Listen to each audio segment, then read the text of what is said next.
తెలంగాణ పర్యటనలో ప్రధాని మోడీ చేసిన వ్యాఖ్యలు ఇప్పుడు బంగారం మార్కెట్లో భారీ చర్చకు దారితీస్తుంది. సంవత్సరం పాటు బంగారం కొనుగోలు తగ్గించండి అంటూ ప్రజలకు చేసిన విజ్ఞప్తి ఒకవైపు, మరోవైపు బంగారం, వెండి, ప్లాటినం పైన కేంద్ర దిగుమతి సుంకాలను భారీగా పెంచడంతో మార్కెట్లో కలకలం రేగుతోంది. ఇప్పటికే ఆకాశాన్ని అంటుతున్న గోల్డ్ రేట్లు ఇప్పుడు మరింత పెరిగే అవకాశాలు ఉన్నాయా? పెళ్లిళ్ళు, శుభకార్యాలు, పెట్టుబడుల కోసం బంగారంపై ఆధారపడే మధ్యతరగతి సామాన్యుల పరిస్థితి ఏంటి? కొనుగోలుదారులు వెనక్కి తగ్గుతున్నారా, లేక ఇంకా పెరిగే లోపే కొనేయాలి అనే ఆలోచనతోటి ముందుకు వస్తున్నారా? ఇక బంగారం వ్యాపారంపైనే జీవించే స్వర్ణకారుల పరిస్థితి ఎలా ఉంది?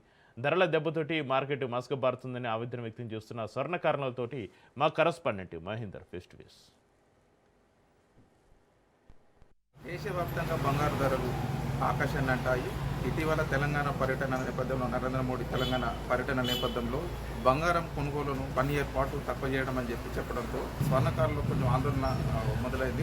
వాళ్ళ పరిస్థితులు ఎలా ఉన్నాయి, బంగారు కొనుగోలుకు సంబంధించి ఎలా ఉంది, ఒక స్వర్ణకారులు అడిగి తెలుసుకున్న ప్రయత్నం చేద్దాం. చెప్పండి అన్న, మీరు ఎట్లా ఉంది ఇప్పుడు కొనుగోలు తగ్గిపోయినాయి. ధర పెరిగినప్పుడే తగ్గిందంటే ఈ ప్రధానమంత్రి గారి ఉత్తరంతో ఏమైంది, పూర్తిగా తగ్గిపోయినాయి. ఇప్పుడు నెక్స్ట్ సీజన్ మాత్రం చాలా ఇంపాక్ట్ ఉంటుంది అంతే. ఇప్పుడు ఒక్కొక్కరు 10 తులాలు కొనేది, ఇప్పుడు 5 తులాలు కొనేది ధర పెరిగినాక. ఇప్పుడు ఈ ప్రకటన చేసుకుంటే మరి 1 తులం కొంటారా, 6 తులం కొంటారా, నెక్స్ట్ వచ్చేదాని మీదనే సీజన్ మీద బాగా ఎఫెక్ట్ అవుతుంది మాకైతే. అంటే ప్రధానంగా ఇప్పుడు నరేంద్ర మోడీ చేసిన ప్రకటన వల్ల ఈ ప్రభావం చూపిస్తుంది అనుకోవచ్చా, లేకపోతే ఇప్పుడు బంగారం రేట్లు కూడా పెరిగినాయి, ఆ ప్రభావం కూడా చూపిస్తుంది అనుకోవచ్చు? ధర పెరిగింది ఒక ప్రభావం, ఈ మన ప్రధానమంత్రి గారు చేసిన దాంతో ఇంకా ప్రభావం ఎక్కువ ఉంటుంది. ఎందుకంటే వద్దన్నారంటే ఏదో సంథింగ్ ఉంటుందని చెప్పి అనుకుంటారు. కానీ దీంతో చాలా స్వర్ణకారులు దాదాపు 20 లక్షల జనాభా ఉంది మా రాష్ట్ర వ్యాప్తంగా తెలంగాణలో. తర్వాత దినసరి కూలీలు మా దాంట్లో ఉన్నారు. ఒక్కొక్కరికి కొందరు పెద్దోళ్ళు ఉండొచ్చు, చిన్నోళ్ళు ఉండొచ్చు. కానీ కాకపోతే ఏంటంటే ఎవరైనా కస్టమర్లు వస్తేనే కదా ఎవరైనా బ్రతికేది, వ్యాపారమైనా పని అయినా.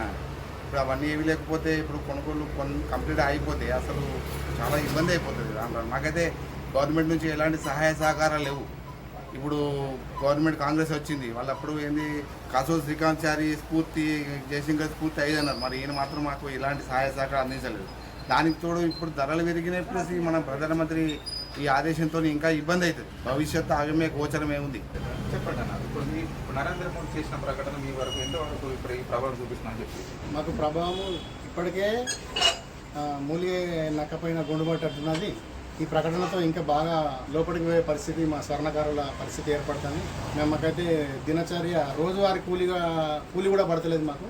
మేము ఒక 15 కిలోమీటర్ల నుంచి జిల్లాల క్రాసింగ్ నుంచి సిరిసిల్ల వచ్చి పని చేసుకొని మళ్ళీ సాయంత్రం 10-11 గంటలకు నైట్ వరకు ఉండి వెళ్ళిపోతాము. మాకు రోజు కూలి కూడా పడతలేదు. మాకు పనులు లేక ఇప్పుడు పిల్లల స్కూల్ ఫీజులు కానీ, కాలేజీ ఫీజులు కానీ, ఈఎంఐలు కానీ, షాప్ల కిరాయిలే కట్టలేకపోతున్నాం. పొద్దున 10 గంటలకు షాప్ తీస్తున్నాం, సాయంత్రం 7-8 గంటల వరకు షాప్లో కూర్చున్నాం.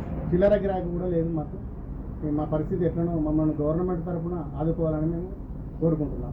ఇప్పుడు ప్రధానంగా ఇప్పుడు సీజన్, ఇప్పుడు పెళ్లిళ్ళు కావచ్చు, శుభకార్యాలు కావచ్చు అని చెప్పి చాలా వరకు ఉన్నాయి. ఇప్పుడు కస్టమర్లు ఒకవేళ ఒకళ్ళు ఇద్దరు వస్తే వాళ్ళకి ఎలాంటి ఎదురవుతున్నాయి, వాళ్ళ కష్టాలు కావచ్చు సంబంధించి వాళ్ళు ఏమడుగుతున్నారు అంటే కస్టమర్స్ సేటు ఇప్పుడు బంగారము నరేంద్ర మోడీ చెప్పిండు కదా, ఇంకా దిగే అవకాశాలు ఉన్నాయి, ఒక 1 year వరకు ఆగమన్నారు కదా. మరి ఇప్పుడు ఇంకా ఏడాది దాకా కొనేటోళ్ళు కొంటారు. అది తక్కువ మోతాదులో కొనుక్కొని ఏదో ఇలా తీసుకుంటారు అంతే. అది ఇలా తీసుకుంటారు వాస్తవమే. కానీ మా స్వర్ణకారుల బతుకులు వీధి పాలు అవుతాయి కదా, మా బతుకులు కూడా చూడాలి కదా. మరి మమ్మల్ని అట్లా గవర్నమెంట్ అన్న ఆదుకోమని. ప్రధానంగా ఇప్పుడు రేటు కూడా బంగారం 1,50,000 పైచిలతో పాటు కూడా కొంత వీళ్ళ కస్టమర్ల మీద కూడా ఎంతవరకు ప్రభావం? కస్టమర్ల మీద కూడా చాలా బాగా ఎఫెక్ట్ పడుతుంది. కస్టమర్లు కూడా 5 తులాలు కొనేది 2 తులాలే, తులమే అట్లా కొనుక్కుంటారు. వాళ్ళు కూడా చాలా ఈ ధరల హెచ్చు తగ్గు చేయబట్టి కూడా బాగా వాళ్ళపై కూడా ప్రభావం పడుతుంది. దీంతో అందరికీ కూడా ఆగమే ఉన్నది. ఇప్పుడు గవర్నమెంట్ చేసిన ప్రకటనతో మరింత పబ్లిక్ కూడా ఆగమవుతుంది. రాజన్న సిరిసిల్ల జిల్లాలో ఎక్కడ చూసినా స్వర్ణకారుల షాపులు మాత్రం మూగపోయి మాత్రం ఉన్నాయి. ఇక్కడ ఎవరు కస్టమర్ లేక చాలా ఇబ్బందులు ఎదుర్కొంటున్నామని చెప్పి మాత్రం స్వర్ణకారులు చెప్తున్నారు. కెమెరామెన్ శ్రీనివాస్ రెడ్డితో మహేందర్, రాజన్న సిరిసిల్ల జిల్లా నుంచి.